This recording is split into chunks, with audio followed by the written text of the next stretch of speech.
Recently Australia की एक university है, यूनिवर्सिटी ऑफ एडलेड, इसके कुछ रिसर्चर हैं, साइंटिस्ट हैं, उन्होंने अर्थ के टेक्टोनिक प्लेट्स का नया मैप जारी किया है, उसके बारे में डिस्कस करेंगे। ये अपडेटेड मैप है। तो पहले समझते हैं टेक्टोनिक प्लेट्स होती क्या हैं। टेक्टोनिक प्लेट्स का मतलब है अर्थ को ज्योग्राफर ने, जो वैज्ञानिक होते हैं, उन्होंने अर्थ को कई हिस्सों में बांटा हुआ है। इस तरह से देख सकते हो आप, ये जैसे ये अफ्रीकन प्लेट है एक, ये नॉर्थ अमेरिकन प्लेट है, ये साउथ अमेरिकन प्लेट है, यहाँ पे नाजका प्लेट है, ये कोको प्लेट है, ये अंटार्कटिका प्लेट है, ये यूरेशियन प्लेट है, यहाँ पे ये इंडियन प्लेट है, ये ऑस्ट्रेलियन प्लेट है, ये सोमाली प्लेट है, और ये देख सकते हो ये ऑस्ट्रेलियन प्लेट, और ये वाली देखो ये है इंडियन प्लेट, और ये है ऑस्ट्रेलियन प्लेट। ये जो बीच में है ना, ये बीच में ये नई प्लेट आइडेंटिफाई की है, नई प्लेट, इसलिए नया मैप तैयार किया है। और एक और प्लेट है कैप्रिकॉर्न प्लेट, वो नई आइडेंटिफाई की है, 2 प्लेट, इस वजह से ये मैप न्यूज में है। यहाँ पे देख सकते हो पैसिफिक प्लेट है ये वाली, और ये वाली एक ही है, क्योंकि देखो अर्थ तो गोल है, ये इधर जब गोल बनेगी तो इधर आ जाएगी ये, इधर ये फिलीपींस प्लेट। तो ये डिफरेंट डिफरेंट एरिया है ना, प्लेट में बांटा हुआ है, इनको बोलते हैं टेक्टोनिक प्लेट। ऐसे लाइन खिंची थोड़ी हुई है, अर्थ पे बांटा हुआ है, अंडरस्टैंडिंग करने के लिए, रिसर्च करने के लिए वैज्ञानिकों ने, ज्योग्राफर ने।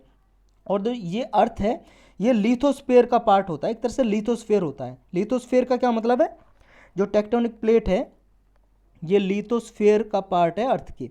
और लिथोस्फीयर क्या है, लिथोस्फीयर है जो सॉलिड पार्ट है ना अर्थ के आउटर सरफेस का।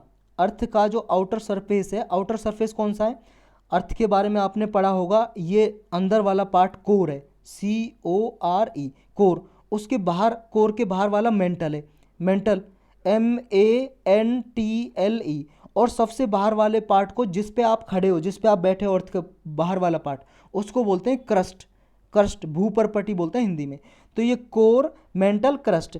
जो क्रस्ट और मेंटल का पार्ट होता है ना, सॉलिड पार्ट, क्रस्ट और मेंटल, ये दोनों आउटर लेयर हैं। क्रस्ट और मेंटल का सॉलिड वाला पार्ट, जो कठोर पार्ट है, पानी वाला पार्ट नहीं, तरल वाला पार्ट नहीं है, लिक्विड वाला पार्ट, सॉलिड वाला पार्ट, सॉलिड वाला पार्ट है जो, उस पार्ट को बोलेंगे लिथोस्फीयर। ये याद रखना आपको, लिथोस्फीयर।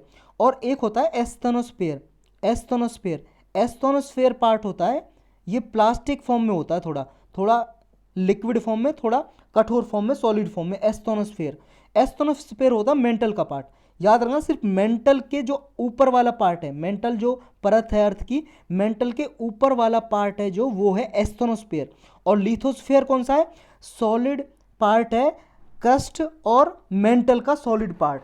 तो सॉलिड पार्ट है जो क्रस्ट का और मेंटल का, ये प्लेट को निर्धारित करता है, यानी कि प्लेट का जो पार्ट है वो लिथोस्फीयर से ही बनता है, क्रस्ट और मेंटल को मिला के। डिफरेंट डिफरेंट एरिया बांटे हुए हैं, जैसे हमने ये देखे यहाँ पे सॉलिड, और जो सॉलिड पार्ट होगा क्रस्ट का और मेंटल का, उसको अफ्रीकन प्लेट बोल देंगे, अफ्रीकन में। और देखो प्लेट है जो ये टेक्टोनिक प्लेट, ओशियनिक भी हो सकती है, मान लो ओशियन में होगी, ओशियन ऊपर तो पानी है ना, नीचे तो कहीं पे ज़मीन होगी ना, सॉलिड पार्ट होगा, तो वो जैसे नाज का प्लेट है, ये ओशियनिक प्लेट है, नीचे है जो सॉलिड पार्ट क्रस्ट का और आपके मेंटल का सॉलिड पार्ट, वो नाज का प्लेट बोलेंगे उसे। जैसे ये है अफ्रीकन प्लेट, ये कॉन्टिनेंटल प्लेट है, ये सारा का सारा यहाँ पे कॉन्टिनेंट है, भूमि है, यहाँ पे पानी नहीं है, तो ये कॉन्टिनेंटल प्लेट।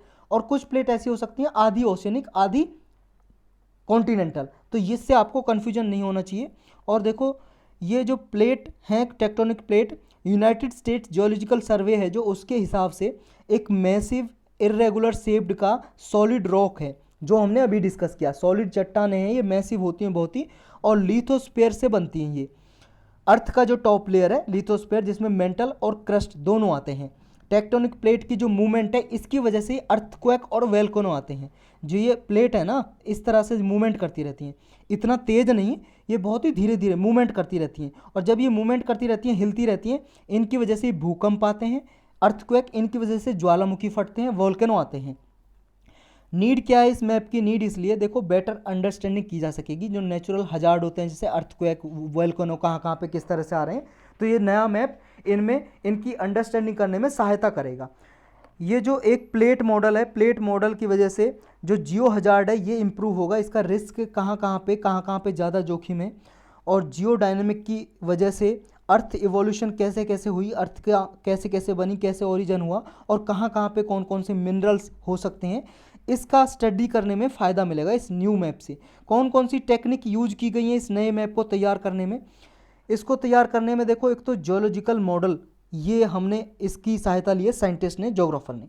एक प्लेट मॉडल की सहायता ली है जो ऑलरेडी प्लेट बाउंड्री पे बेस्ड है। प्लेट बाउंड्री जो हमने देखी थी, ये प्लेट बाउंड्री जो निर्धारित कर रखी है, इसको मैं इरेज कर लेता हूँ क्योंकि दोबारा से ज़रूरत होगी इसकी। जो ये प्लेट बाउंड्री डिसाइड कर रखी है, ये वाली बाउंड्री, प्लेट बाउंड्री, इसकी सहायता ली है। एक प्रोविंशियल मॉडल, प्रोविंस मॉडल या प्रोविंशियल मॉडल जो अर्थ सरफेस की जियोलॉजी के बारे में बताता है, उस पर बेस्ड है, उसकी सहायता लिए। एक ओरिजिनी मॉडल, ये एरिया पे बेस्ड होता है, जो माउंटेन बिल्डिंग प्रोसेस होता है जिसकी वजह से माउंटेन बनती है, क्योंकि प्लेट मूव करती रहती हैं, एक दूसरे से टकराती हैं, फिर चट्टानें बनती हैं। इस तरह से आपने ज्योग्राफी में पढ़ाई होगा। क्या होता है कि जैसे ये वाली प्लेट है, ये अपनी इंडियन प्लेट है, इंडियन प्लेट ये इस तरफ मूव कर रही है यूरेशियन प्लेट की तरफ, और यूरेशियन प्लेट से जब ये टकराती है तो इसके टकराने की वजह से ये हिमालयन माउंटेन जो बनी है, इसके टकराने की वजह से बनी है, इसके टकराने की वजह से, तो इस तरह से ये माउंटेन फॉर्म होती हैं। तो इसके ओरिजिनी मॉडल है, इसकी सहायता ली है ये मैप तैयार करने में। नए चेंजेस क्या किए हैं? नए चेंजेस में नई नई थोड़ी माइक्रो प्लेट है ना, वो इंक्लूड किए हैं, माइक्रो प्लेट। इसमें जैसे देखो मैक्रेली माइक्रो प्लेट है, ये साउथ तस्मानिया, जो तस्मानिया आपने देखा होगा साउथ अफ्रीका में, साउथ अफ्रीका नहीं सॉरी, अफ्रीका कॉन्टिनेंट में, वहाँ पे ये मैक्वेरी माइक्रो प्लेट है। यहाँ पे देख सकते हो आप एक बार इसको, यहाँ पे कहीं होगा, इस छोटे मैप में नहीं दिखाई दे रहा होगा तो आपके पास बड़ा मैप होगा, उसमें आप देख सकते हो। मैं फिर भी सर्च कर लेता हूँ, अगर कहीं पे दिखाई दे रहा तो इसमें नहीं दिखाई दे रहा तो यहाँ पे कहीं लिखा होगा, यहाँ पे भी कहीं लिखा नहीं दिखाई दे रहा है। ये आपके पास बड़ा मैप होगा, वहाँ पे आप देखना तस्मानिया कहाँ पे है, उसके साउथ में है, तस्मानिया के साउथ में है ये, या इस तरफ होगा कहीं पे। गायब हो गया यार, इसमें है ही नहीं, ये रहा ना, ये रहा, ऑस्ट्रेलिया के साइड में है, सॉरी अफ्रीका में नहीं है, ऑस्ट्रेलिया के साइड में ये तस्मानिया, तस्मानिया के साउथ में ये वाली जो प्लेट है, यहाँ पे ये वाली प्लेट है। और इसी के पास देखो ये तस्मान सी भी है, तस्मान सी, और तस्मानिया ऑस्ट्रेलिया के साउथ में है। तो ये जो है, ये वाले प्लेस पे एक मैक्रेली माइक्रोप्लेट नई यहाँ पे निर्धारित की है जोग्राफर ने, और एक है कैप्रिकॉन माइक्रोप्लेट। कैप्रिकॉन जो माइक्रोप्लेट है, इसका नाम दिया है इंडियन और ऑस्ट्रेलियन प्लेट के जो बीच में है, ये वाला हिस्सा देखो, ये यहाँ पे इंडियन प्लेट इंडिया के साइड में, और ये ऑस्ट्रेलिया के साइड में देखो, ये ऑस्ट्रेलिया आ रहा है ना, ऑस्ट्रेलिया भी इंक्लूड कर रहा है, ये तो ऑस्ट्रेलिया इतना सा दिखाई दे रहा होगा आपको, बड़ा करके दिखाता हूँ, रुको, ये देखो, ये सो शैडो सी दिखाई दे रही है आपको, ये है ऑस्ट्रेलिया का मैप, ऑस्ट्रेलिया के और एक्सटेंडेड वर्जन है ये ऑस्ट्रेलियन प्लेट, साउथ में भी है, और मतलब ओशन में भी है, और कॉन्टिनेंट में भी है ऑस्ट्रेलियन प्लेट। और ऑस्ट्रेलियन प्लेट और इंडियन प्लेट के जो बीच वाला पार्ट है, ये इंडियन प्लेट, ये ऑस्ट्रेलियन, ये बीच वाला पार्ट, ये जो डार्क सर्कल में दिखाई दे रहा है आपको ऑरेंज कलर का, इसका नाम दिया है कैप्रिकॉन माइक्रोप्लेट। तो ये आपको याद रखना है, इसमें नए चेंजेस ये किए गए हैं।